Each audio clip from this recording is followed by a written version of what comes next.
Lihatlah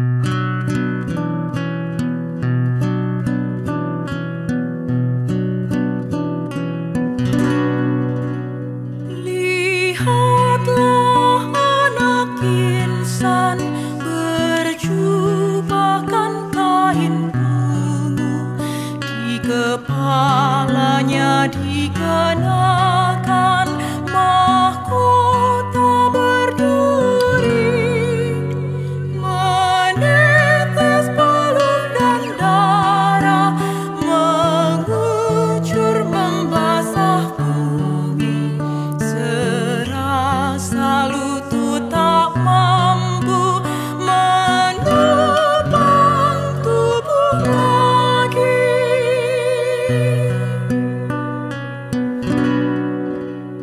Bertubi cambuk tombak melayang menghujam tubuh, bertaburan ludah hinaan dan tawa ejekan. Betapa Bunda Maria tersungkur menahan duka, semua kekasih Yesus menangis terseduh.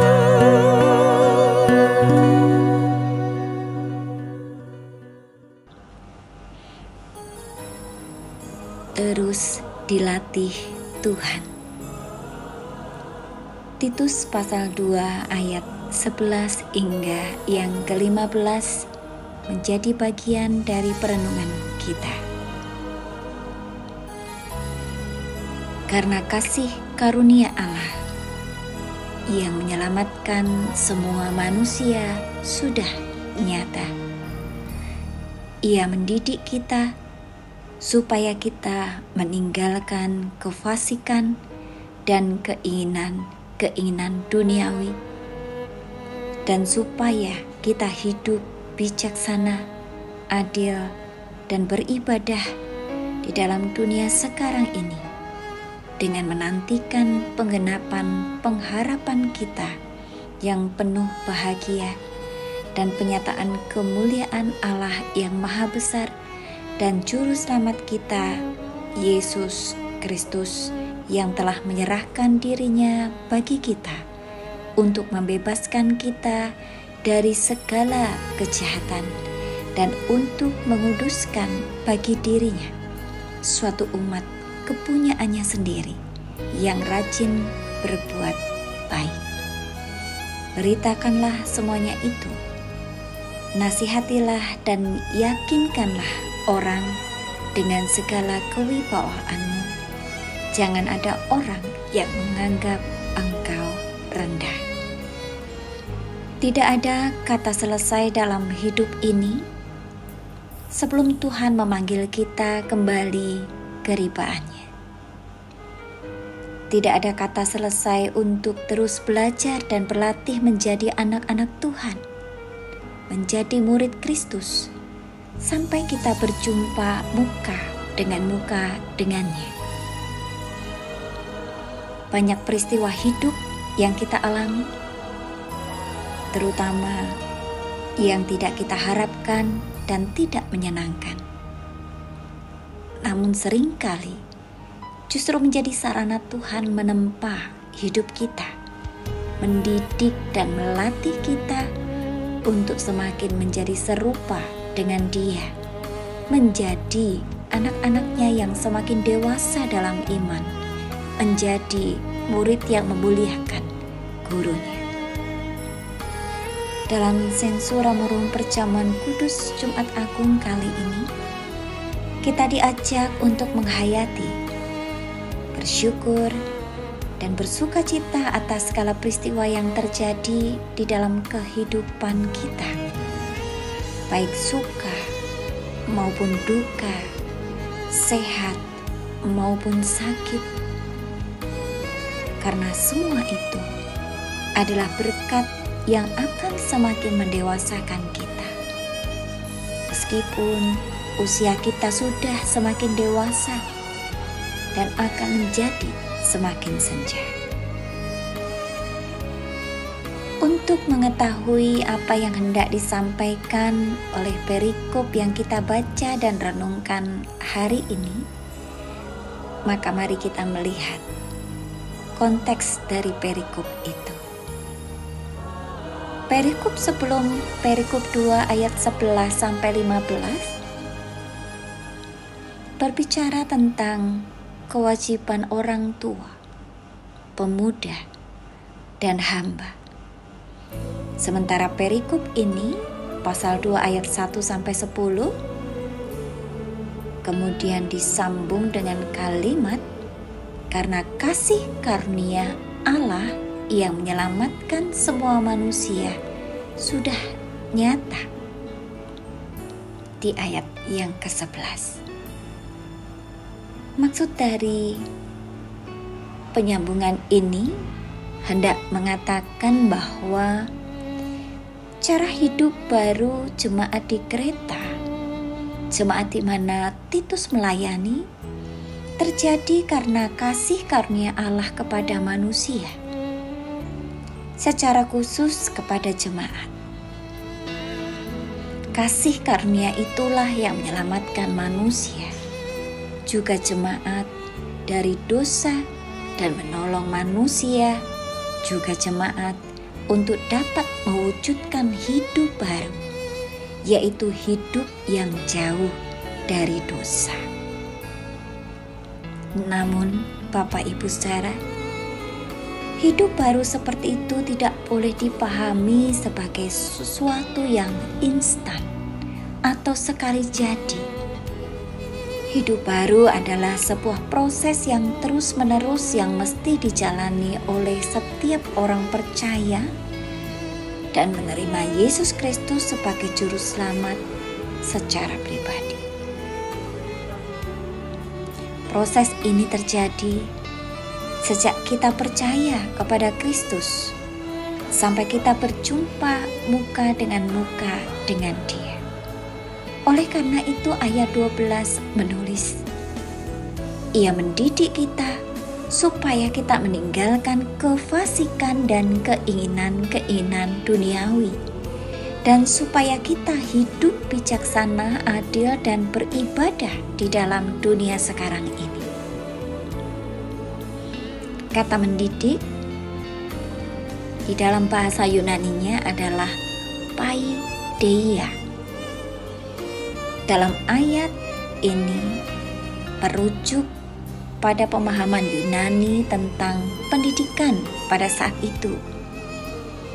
Pendidikan adalah suatu proses yang dipandu oleh suatu kurikulum pendidikan sedemikian rupa sehingga menghasilkan orang-orang yang mampu melakukan kebajikan. Dalam konteks pemahaman seperti ini, Rasul Paulus hendak mengatakan bahwa kasih karunia Allah itu mendidik kita melalui proses kurikulum dari Tuhan dalam kebebasan kasih-Nya. Proses ini diawali dengan percaya kepada Tuhan Yesus dan berlanjut melalui proses-proses yang diizinkan Allah terjadi dalam hidup kita.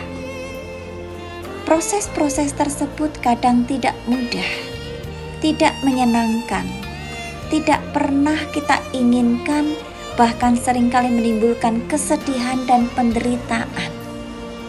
Namun justru seringkali proses-proses semacam itulah yang menghantar kita kepada pembaharuan hidup seperti yang dikehendaki oleh Tuhan, yaitu hidup secara lebih bijaksana, adil, dan beribadah kepada Allah dalam Titus pasal 2 ayat 12 tadi.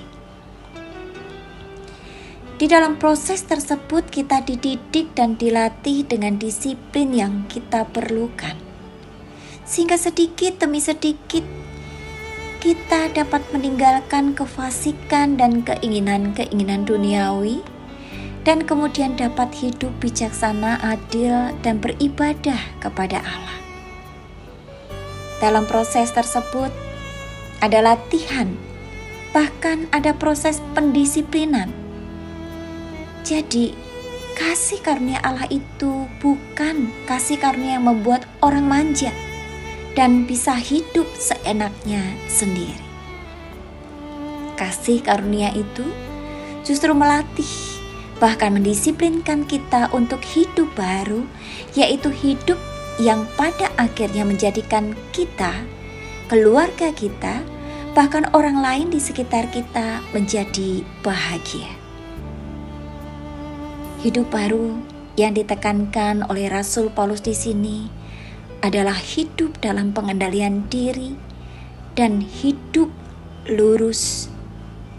Dan semua ini membutuhkan latihan dan disiplin yang penuh ketekunan.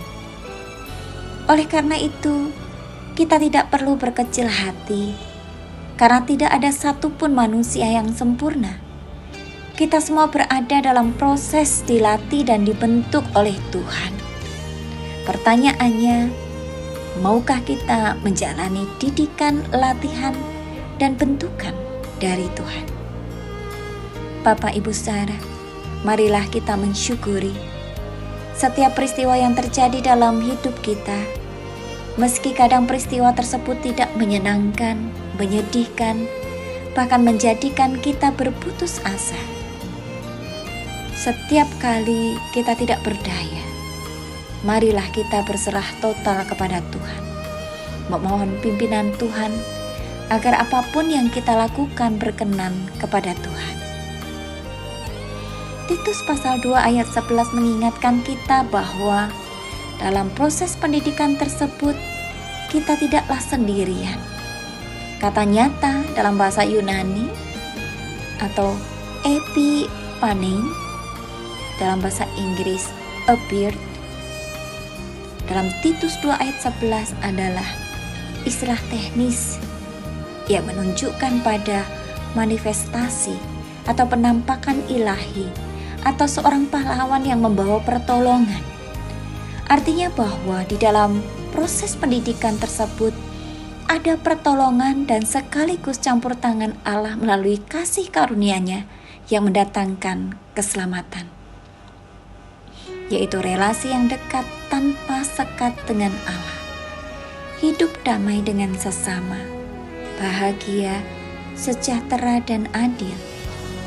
Kita yang telah ditebus oleh Kristus dipanggil untuk menjalani proses pendidikan atau sekolah ilahi ini dengan sukacita dan penuh pengharapan.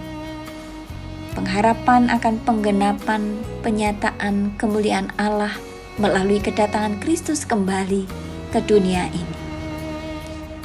Satu pengharapan yang membawa kita pada kebahagiaan dan keselamatan sempurna. Titus 2 ayat 13 hingga 14 menulis, dengan menantikan pengharapan kita yang penuh bahagia dan penyataan kemuliaan Allah yang maha besar dan juru selamat kita Yesus Kristus, yang telah menyerahkan diri bagi kita untuk membebaskan kita dari segala kejahatan dan untuk menguduskan bagi dirinya suatu umat kepunyaannya sendiri yang rajin berbuat baik. Bapak Ibu yang terkasih, di masa Prapaskah ini kita diajak untuk secara intensif menjalani masa pendidikan ilahi tersebut. Masa pendidikan ini seharusnya terjadi secara rutin hari lepas hari. Namun di masa Prapaskah ini kita dapat secara khusus menjalaninya sambil mengenang sengsara Tuhan Yesus yang rela menyerahkan dirinya untuk menebus kita. Ia berkenan direndahkan, dicaci maki, dan dihujat demi kita. Kita mestinya mau mencontoh apa yang sudah Tuhan Yesus lakukan. Meneladani bagaimana ia menjalani hidup sebagai 100% manusia. Meski ia juga adalah 100% Allah. Selamat mempersiapkan diri untuk menjalankan perjamuan kudus Jumat Agung dengan hati yang terus terbuka untuk dilatih dan dididik Tuhan. Amin.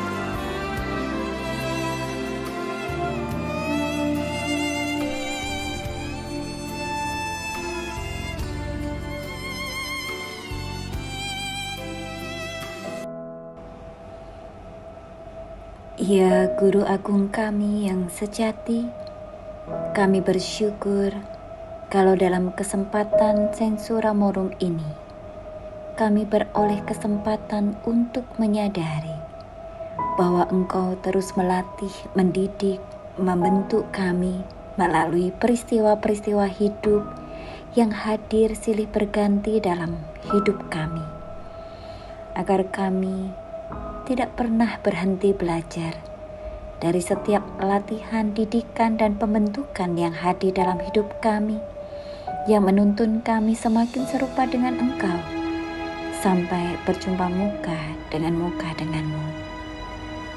Biarlah perjamuan kudus Jumat Agung ini mengajar kami untuk menghargai kasih karunia-Mu yang menyelamatkan kami dari keberdosaan kami.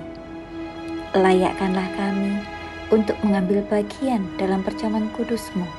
Mampukan kami menjalani kehidupan baru yang Engkau anugerahkan. Hidup dalam pengendalian diri, hidup yang lurus, sesuai dengan rencana-Mu untuk kami jalani dalam kehidupan kami. Amin.